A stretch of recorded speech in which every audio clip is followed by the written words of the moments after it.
Hi, good morning or good day, wherever you are. Welcome to our global webinar. It's Tuesday, 9th of October 2018. This is real-time daily trading ideas. We have 5 days a week, 5 different traders. We will speak about trading ideas, strategies, market screening, maybe 1 or 2 questions from your side directly answered in our webinar. Our goal is quick and smart, so let's have a nice start like every day.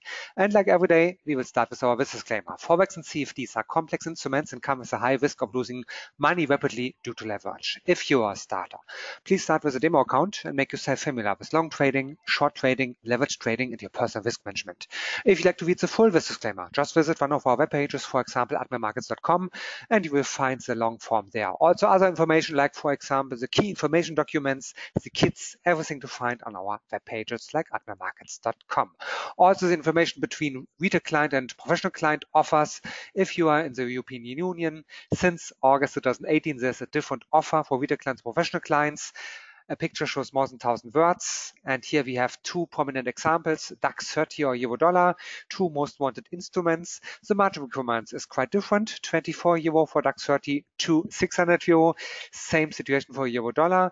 That's the margin requirements for retail clients and professional clients. Of course, there are some more differences. Retail clients will get an unlimited protection against negative balances. Professional clients not. Depends on your broker where you are. At Admiral Markets, you have an additional protection via our negative balance protection policy up to 50,000 British pounds, what is round about 70,000 euro. All details, how to apply to be a professional client and all the differences to find on our web pages. And here's a specific link all about that. Just visit our web pages. This is me. My name is Jens. I'm the German guy from Admiral Markets. We are a big international Forex and CFD broker. So my English made in Germany, but I'm not the main speaker. The main speaker is a day trader of today. This is our scheme. On Monday, it's Jay's Day. Like today, on Tuesday, it's Paul's Day. On Wednesday, it's Giancarlo's Day. On Thursday, it's Marco's Day. On Friday, it's DAX Day. Our leading day traders live every business day, every trading day to the same time. And of course, if you like to trade Forex and CFDs, you'll get many benefits only with us. For example, DAX 30 or also euro dollar triple spread during main trading hours of just 0.8 points or pips without additional commission. Also here, check all the details out on admiralmarkets.com. There you find also our contact details. You can call us, you can send us email or visit YouTube or Facebook, other channels from Admiral Markets. Of course, everything linked from admiralmarkets.com. Enough from my side. Now it's time for the day trader of today. Good morning, good day, Paul. What's your view to the markets today? Good morning, Jens. Good morning, everybody. Lovely to be here. It's Tuesday, the 9th of October. It's a glorious morning in my part of the UK today. Wherever you are, I hope you're equally having a good start to your day. So this week, ladies and gentlemen, you know, after the barrage of data that we had last week, today is a relatively, or rather this week is a relatively quiet week on the news front. I think the element that sticks out to me is probably the US CPI, which is on Thursday afternoon. I'd be keeping an eye on that, and I suspect what will happen is a lot of people will be taking interest in that to give us an indication of the sort of the health, strength, and breadth of the US economy, because that will have a knock-on impact into Mr. Powell's plans for interest rate rises, which of course has a knock-on effect into the dollar, into commodities, and of course into the US equities markets, which I'm going to take a little quick look at here for us this morning. So here we go. Here's a first chart. All right. Okay. So you know, I'm primarily an FX trader, so I'm always wanting to know what's the dollar doing. And here we have a weekly chart of the US dollar index. For those of you joining us for the first time, my charts are quite simple. It's green bullish, red bearish candles, blue 20 period moving average, a red 50 period moving average, and a green 200 period moving average. And I'll draw in also significant levels of support and resistance, or trend lines, or patterns. So last week, ladies and gentlemen, those of you who joined me, or those of you who watched it on the YouTube channel later on, I talked about, you know, it's been a messy few weeks for the dollar. Okay, and the dollar's been twisting and turning, sort of putting everyone through the ringer a little bit. But you know, I was talking last week that, you know, if we got to close back up above that 95 level, I would see that as being, you know, broadly dollar bullish, and in which case that would have a knock-on impact to the way I view the other major currencies, and how we can actually start to sort of to trade them. Just for the question there, that those are simple moving averages rather than exponential moving averages. So as you can see here on the chart, that we got a broad close there above the 95 level. That kind of has a knock-on impact this week so far. Of course, it's not been terribly exciting, but I'm looking at to sort of to try and hold and sort of make a base above that 95 level, and that'll have a knock-on impact to what we see in the euro dollar at the moment. If I go down to something like the 4-hour chart, okay, and I look at that on the on the 4-hour chart, the price action there it doesn't necessarily excite me in that sense, but what I'd be looking at and sort of seeing is are we getting a little bit of a a broad level of support there? Are we sort of starting to just to make a kind of a really sort of a scruffy triangle, a scruffy wedge that would help us just confirm that dollar strength if we got to move to the north side. So broadly this week I'm dollar bullish, okay, at the moment, and of course that will have an impact in terms of, as I said, those CPI numbers that come out on Thursday. I'll be interested to see what impact that has, whether that is what gives us the let's call it like the juice to move us further north. So if we've had a broadly dollar bullish positive move, well then then we have to look at our other currencies to see, well, what impact has that had. I'll start with one of our trade setups for last week was on the dollar against the Canadian dollar. It's been a bit of an interesting one because by my strength and weakness matrix, both the dollar and the Canadian dollar have been very strong, and so normally there's a little bit of a tussle. But those of you who remember last week what we had was we had a bit of a sell-off into the previous week's close. Then we had a gap down, and I talked about the gap. And when we were here on Tuesday morning, I was talking about how we were maybe basing out a little bit. We've had a little bit of an up thrust, and actually I had an order in here at around 28.04 to be a buyer to trade back up towards to fill that gap around 29. Well, price came back down, ladies and gentlemen, but unfortunately only made down to around about 28.06 instead of 28.04, and then invariably it flew all the way up to our target. So a little bit frustrating in that sense. The first trade wasn't triggered, but for those of you who join me on the Mastering the 4Ms trading webinar on Monday London at 4 o'clock, we're talking about how actually there was a sort of a secondary setup to allow us to get into that trade to move towards that move. So we've had that gap fill. Canadian dollar has just effectively, as you can see there, has rallied quite nicely up to that 130 level, which is where the 4-hour 200 period moving average is. That's just another indication that last week was a strong dollar week, okay, a strong dollar week. That's just more and more confirming that that story. And then of course I know that many of the Admiral Markets clients take an interest in euro dollar.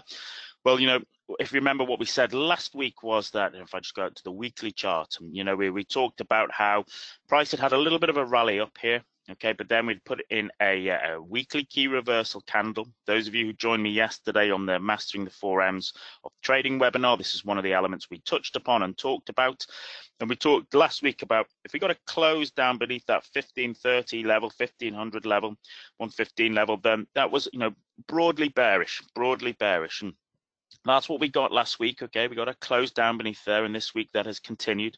If I go down to the daily charts, okay, I see that that's over the last couple of days that invariably I see that as we're just consolidating there, okay, between about 114.75 and 115.25. We're in a little 50 pip sort of consolidation there, just to see how it does.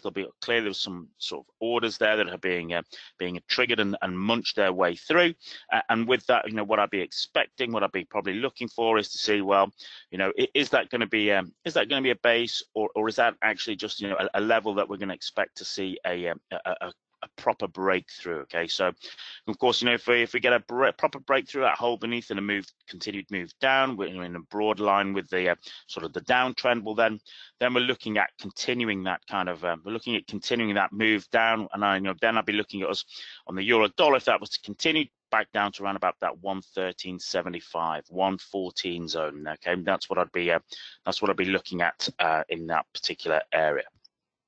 We also had a look at pound against dollar. Okay, so last week we talked about we had looked like we had a bit of a flag forming there. Okay, on the weekly chart. That's what we were particularly looking at. We had an interesting week last week. Okay, in the sense that we had we touched upon last week we had the sort of Conservative Party conference going on here in the UK. So invariably, there was kind of mixed messages coming out of that, but which were taken to be broadly sterling positive for that week alone. So even though we sort of broke that sort of trend line, we actually ended up in a little bit of a kind of a bullish pin bar, and I would be seeing that as just a little bit of mixed messages there at the moment. Okay, that kind of 130 sort of level, we're having sort of mixed messages in terms of the orders there. It's sterling, and sterling is pretty much in terms it's very much kind of touching upon the sort of the sentiment. So last week we had lots of politicians talking, so of course that talked sterling up, but then of course this week we could have something completely different, and that would drive sterling down. So in terms of trading sterling at the moment, you need to be just take a little bit of care. Okay, just be aware that it can be a little bit volatile, driven by the sort of political pressures that are on the government at the moment, with of course the underlying Brexit elements. So before we look at a couple of the equities, US equities, I appreciate that we have quite a lot of us here in the room are traders or have an interest in the DAX. Okay, it's a very popular product here at Admiral Markets. Let's have a little look at here on the weekly chart. Okay, so I think broadly that we've talked about it over the last few weeks. We've been in a sort of in a downtrend. Okay, we've been churning our way back down towards that sort of 12,000, 11,900, 12,000 area. I see as being back in that area, and I'm kind of interested to see, are we going to have maybe just a little bit of a bounce there? Okay, maybe not the end of the downtrend, but perhaps maybe a sort of a small cursory bounce. When I get down to the sort of the daily chart, I'm looking at what we had here, sort of a bit of a false breakout there to the south side before we actually rallied all the way back up to that 50 period moving average, and we can see that on the daily chart it's acted as some quite nice sort of a dynamic resistance. And so I'm intrigued to see could that actually happen again sort of today or over the next day for us. If I go down to the 4-hourly chart, there's not really much showing up there for me. You might say there's a bit of a sort of a double bottom possibly forming, but there's still a long way to go to sort of confirm myself for that. If I go down to the weekly chart, I'm intrigued this morning that we've had sort of a little bit of volatility there. Okay, we can see that the price has been bullied left, right, and centre, and what I'd actually be looking at is saying, well, if that's clearing out orders before we sort of make a little bit of a snap north, well then I'd be looking to sort of be long around about that kind of 11,985 level. Okay, that's what I'd look to be long. I'd probably have a very tight stop loss about 11,945, so I'm risking about 40 points of trade risk, and I'd be looking at a target of around about 12,085. So I'll be risking around about 40 ticks for 100 possible ticks. That's about 2.5 R. Okay, on a trade, I'm comfortable with that. My kind of a decision point would be, of course, this 50 period moving average to see how price gets through there. But if it stalls, I'd probably look to step aside. But if it actually moves further onwards, well then actually I'd be happy to sort of ride it back up towards that 1285 target. So just to keep an eye on that over the remainder of today, and perhaps sort of this afternoon session, see whether that trade could play out for us. So we had a look there. We've sort of, as always, I try and skeet through as much as I possibly can to give you lots to look at, lots to view and work with.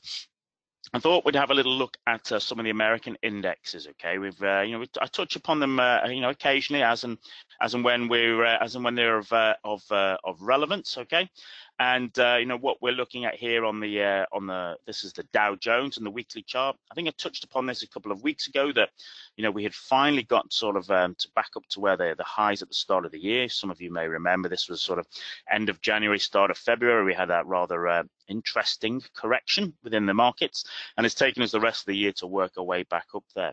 And on a weekly chart, we had a little bit of a breakout, followed by an inside bar, followed by what I would look at as a little bit of a false breakout the moment. Okay, we tried to push higher above that 26,700 level, but we just on the weekly basis we just couldn't keep on it. And what I'll be looking at here on the daily chart is, I see that the 20 period moving average on the daily chart has acted as some nice dynamic support over the last couple of months. All right, we can see it here at the moment. And I'd be intrigued to sort of see, could price actually, could price move its way up from about that 26,450, 26,400 loan back up towards that 26,700, okay? And when it got up there, that's when I'd start to get interested. I'd be interested to see if we got bearish reversal patterns there, then I'd be looking at, well, do we have ourselves a sort of a head and shoulders pattern there, okay? Do we have a bit of a head and shoulders pattern? Do we have a 1, 2, 3 pattern here that might roll over and give us a sort of a short-term short, okay? A short-term short. So that's what I'm looking at on the Dow Jones. I'm just looking to see, will price actually rally up to around about that 26,700 zone, okay? And if doing so, could that give me an opportunity to sort of take a shorter term short back down towards around about the 50 period moving average at around about 2650? So put that in your playbook to sort of keep an eye on for the remainder of the week.